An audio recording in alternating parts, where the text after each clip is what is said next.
तो बेटा हम लोग बात कर रहे थे ऑर्गेनिक प्रैक्टिकल्स की। और ऑर्गेनिक प्रैक्टिकल्स में मैं आपको सब कुछ पढ़ा चुका। अब बात करते हैं कि अगर मेल्टिंग पॉइंट निकालते हैं आप, तो ऑर्गेनिक प्रैक्टिकल्स में जो कंपाउंड आपको मिला है उसका मेल्टिंग पॉइंट आप कैसे निकालेंगे। बेटा अलग अलग मेथड से मेल्टिंग पॉइंट निकाला जाता है।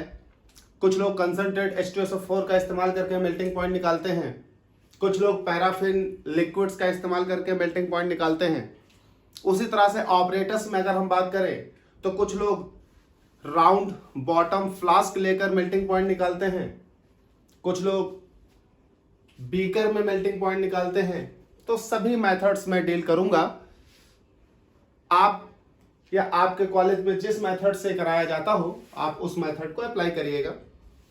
मेथड ऑलमोस्ट सब सेम ही होते हैं, थोड़ा बहुत फर्क आता है। तो देखते हैं यहाँ पर किसी भी मेथड से आप मेल्टिंग पॉइंट निकालिए, शुरुआत के एक दो स्टेप आपके लिए सेम होते हैं। देखिए आपको जब किसी भी कंपाउंड का मेल्टिंग पॉइंट निकालना होगा तो आपके पास ये जो ऑर्गेनिक कंपाउंड है, जिस ऑर्गेनिक कंपाउंड का आपको मेल्टिंग पॉइंट निकालना है, आप इस ऑर्गेनिक कंपाउंड को कुछ थोड़ा सा हिस्सा वॉच ग्लास में ले लें, वॉच ग्लास में ले लें और उसे थोड़ा क्रश कर लें। हो सकता है आपको जो ऑर्गेनिक कंपाउंड मिला हो वो पाउडर हो, लेकिन हो सकता है जो ऑर्गेनिक कंपाउंड आपको मिला हो क्रिस्टल्स हो। तो इसे क्रश कर दें, अपने ऑर्गेनिक कंपाउंड को वॉच ग्लास में लेकर उसे अच्छे से क्रश कर लें, पाउडर बना लें। पाउडर बनाने के बाद ये हो गया आपका स्टेप 1। आप इस ऑर्गेनिक कंपाउंड को इसमें लेकर क्रश करेंगे, पाउडर बना लेंगे। फिर आप स्टेप 2 में क्या करेंगे, कैपिलरी ले। कैपिलरी एक कांच की ट्यूब होगी जिसके दोनों साइड पर ओपन माउथ होगा। कैपिलरी लें और बर्नर पर कैपिलरी, मान लीजिए ये कैपिलरी है तो एक साइड इधर भी खुली होगी, इधर भी खुली होगी, लेकिन किसी एक साइड को बर्नर पर धीमी आंच पर ऐसे ले जाएं और किसी भी सहारे के द्वारा ऐसे रखें, किसी सहारे के द्वारा इसका एक साइड सील कर दें। जो दोनों साइड से खुला है उसका एक साइड गर्म करें और उसको सील कर दें, अच्छे से सील कर दें ताकि इसमें कंपाउंड भरा जाए तो कैपिलरी से नीचे गिरे नहीं। तो दूसरे स्टेप में आप क्या करेंगे, कैपिलरी को सील करेंगे, सीलिंग। पहले स्टेप पे आप क्या करोगे, क्रशिंग, कंपाउंड को क्रश करेंगे। दूसरे स्टेप में सीलिंग करेंगे। काहे की सीलिंग, कैपिलरी की। और क्रशिंग काहे का करना है, कंपाउंड का। जब स्टेप 2 में कैपिलरी की सीलिंग हो जाएगी अच्छे से, तो आप स्टेप 3 में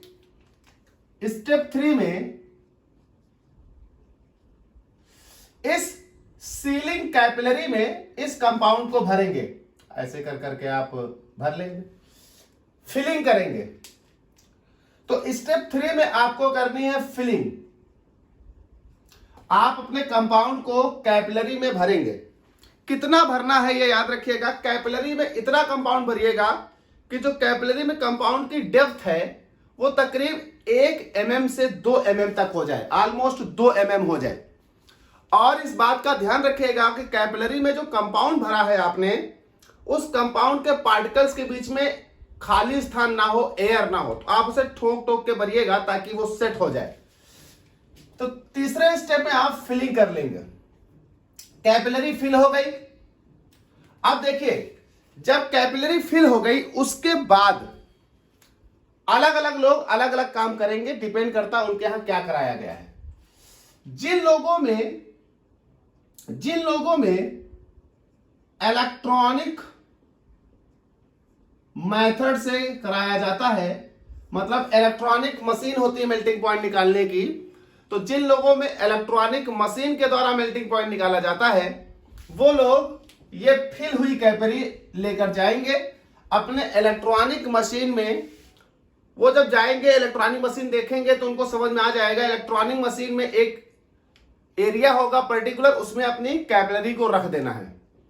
जैसे ही कैपिलरी को उस पर रखेंगे, मशीन ऑन करेंगे, एक डिजिटल डिस्प्ले पर उनका मेल्टिंग पॉइंट आ जाएगा। सिंपल मेथड है उनका, आसानी से उनके निकल आएगा जिनके यहां इलेक्ट्रॉनिक मशीन का इस्तेमाल किया जाता है।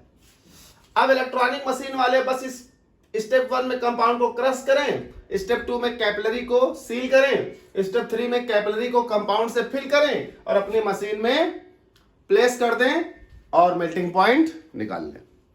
अब उन लोगों की हम बात करते हैं जिन लोगों के यहां मशीन से मेल्टिंग पॉइंट नहीं निकाला जाता, जिन लोगों के यहां मेल्टिंग पॉइंट निकालने के लिए ऑपरेटर्स के इस्तेमाल किए जाते हैं। तो जिन लोगों के यहां मेल्टिंग पॉइंट निकालने के लिए ऑपरेटर्स का इस्तेमाल किया जाता है, वो भी कई तरह से कर सकते हैं। जैसे पहले हम लोग बात कर लेते हैं उन लोगों के यहां जिन लोगों के यहां मेल्टिंग पॉइंट निकालने के लिए कंसंट्रेट H2SO4 को इस्तेमाल किया जाएगा। वो लोग क्या करेंगे? तो वो लोग फिलिंग कर चुके हैं। फिलिंग करने के बाद स्टेप 4 में अपने कैपिलरी को थर्मामीटर के साथ अटैच करेंगे। ये हो गया मान लीजिए थर्मामीटर का ये हिस्सा होगा, ये जो आपका इनिशियल पॉइंट होता है जिधर थर्मामीटर, इसी के बराबर से कैपिलरी को इसमें अटैच कर दें। धागे से बांध दें, रबर बैंड्स हो उससे बांध दें, सील वाला हिस्सा नीचे, ओपन माउथ वाला ऊपर, इसको बांध दें। ये हो जाएगा स्टेप 4 अटैचमेंट। अटैचमेंट हो जाने के बाद वो स्टेप 5 में क्या करेंगे? स्टेप 5 में वो एक बोरेसिल ट्यूब लेंगे। उस बोरेसिल ट्यूब में 2 ml कंसंट्रेट H2SO4 लेंगे और 2 ml कंसंट्रेट H2SO4 लेने के बाद अपने इस थर्मामीटर और कैपिलरी को इस H2SO4 के अंदर रख देंगे। इसे इसमें प्लेस कर देंगे। स्टेप 5 में टेस्ट ट्यूब बोरेसिल होनी चाहिए, याद रखिएगा। इस बोरेसिल टेस्ट ट्यूब में 2 ml कंसंट्रेट H2SO4 और कौन सा 35 नॉर्मल कंसंट्रेट H2SO4 होना चाहिए, नहीं है तो 25 नॉर्मल H2SO4 लें और इसको इस टेस्ट ट्यूब में रख दें। टेस्ट ट्यूब में रखने के बाद ये क्या करेंगे? स्टेप 6 में इनके पास कॉलेज में इनके एक एसिड बाथ होगा इस तरह का। उस एसिड बाथ में पहले से ही एक एसिड भरकर रखा होगा इनके यहां। मेल्टिंग पॉइंट निकालने का अगर ये तरीका कंसंट्रेट H2SO4 वाला अपनाया जाता है तो उनके यहां एसिड बाथ पहले से होंगे। इसको बोलेंगे एसिड बाथ। अब ये स्टेप 4, 5, ये मान लीजिए स्टेप 6, ये मान लीजिए 7। 6 में क्या करना है? इस टेस्ट ट्यूब में ये प्लेस कर देना है। टेस्ट ट्यूब में ये थर्मामीटर प्लेस कर देना। ये कैपिलरी लगी है मान लो,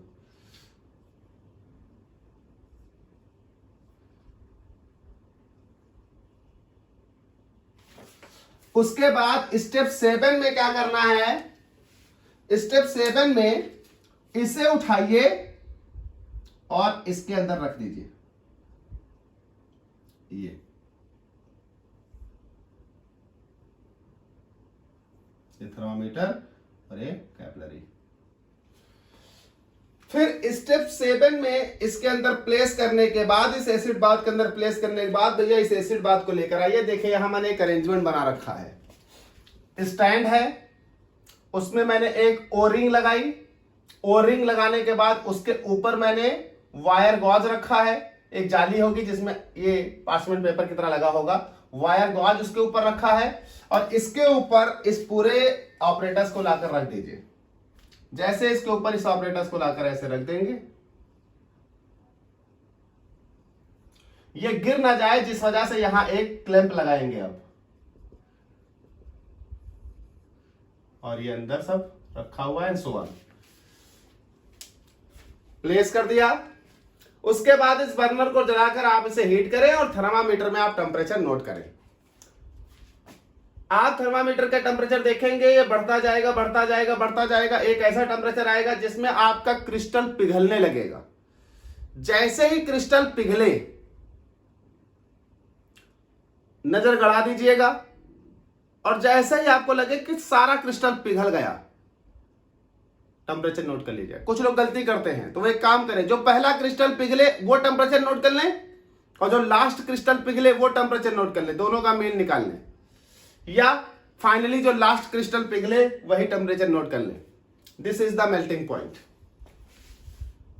तो क्या करना है, जो लोग कंसंट्रेट H2SO4 मेथड का इस्तेमाल करते हैं उनको क्या करना है, उन्हें कंपाउंड को क्रश करना है, क्रश करने के बाद कैपिलरी को सील करना है, सील करने के बाद कंपाउंड को कैपिलरी में फिल करना है, फिल करने के बाद कंपाउंड को थर्मामीटर के साथ यानी कैपिलरी को थर्मामीटर के साथ अटैच करना है। अटैच करने के बाद एक बोरेसिल ट्यूब में 2 ml 35 नॉर्मल कंसंट्रेट H2SO4 लेना है।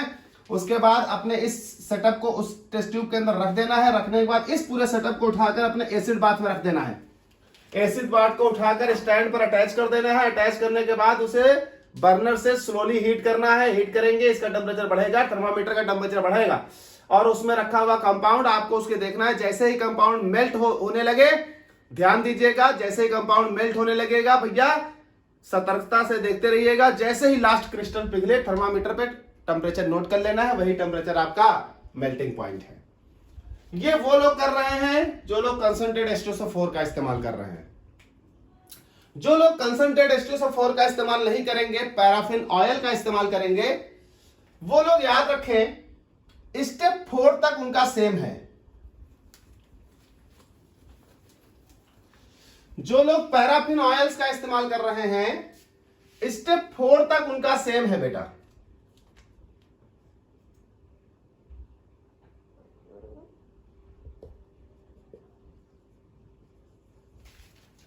स्टेप 4 तक सेम है। वो भी क्रश करेंगे कंपाउंड को, कैपिलरी में सील करेंगे, कैपिलरी में भरेंगे, भरने के बाद ये अटैचमेंट करेंगे। इसके बाद जो पैराफिन ऑयल्स का इस्तेमाल करेंगे, जिनके यहां पैराफिन ऑयल से कराया जाता है, वो लोग क्या करेंगे, सीधे एक बीकर लेंगे, बोरेसिल बीकर लेंगे,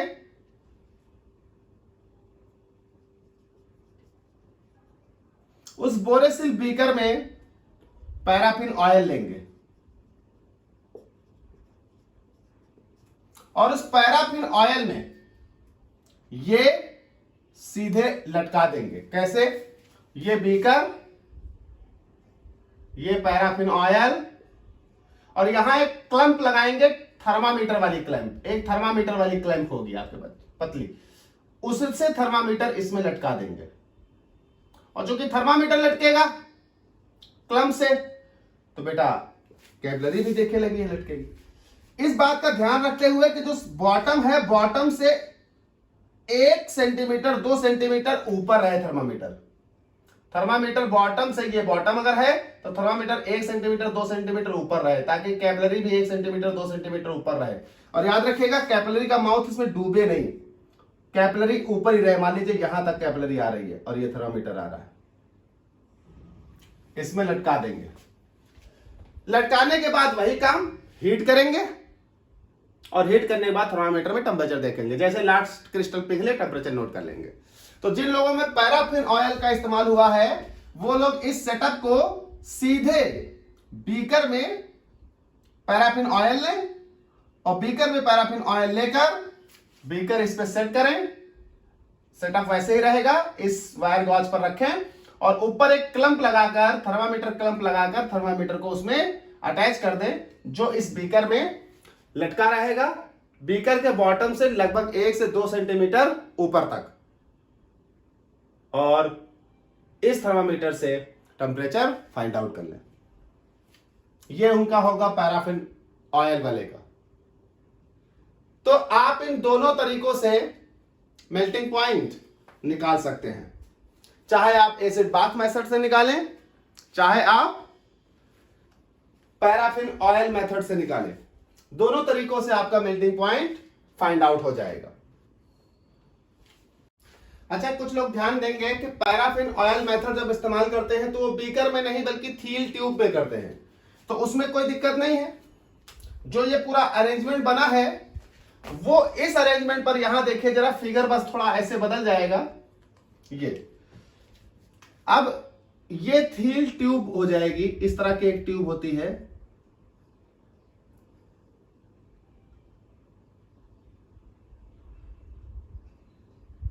और यही पूरा सेटअप जो हमने बीकर में लटकाया था थर्मामीटर वाला, वही पूरा सेटअप इसमें लटका दिया जाएगा थील ट्यूब में। ये थर्मामीटर और ये कैपिलरी लगी है यहां पर। तो जो बीकर में काम हो रहा था वही थील ट्यूब में हो जाएगा।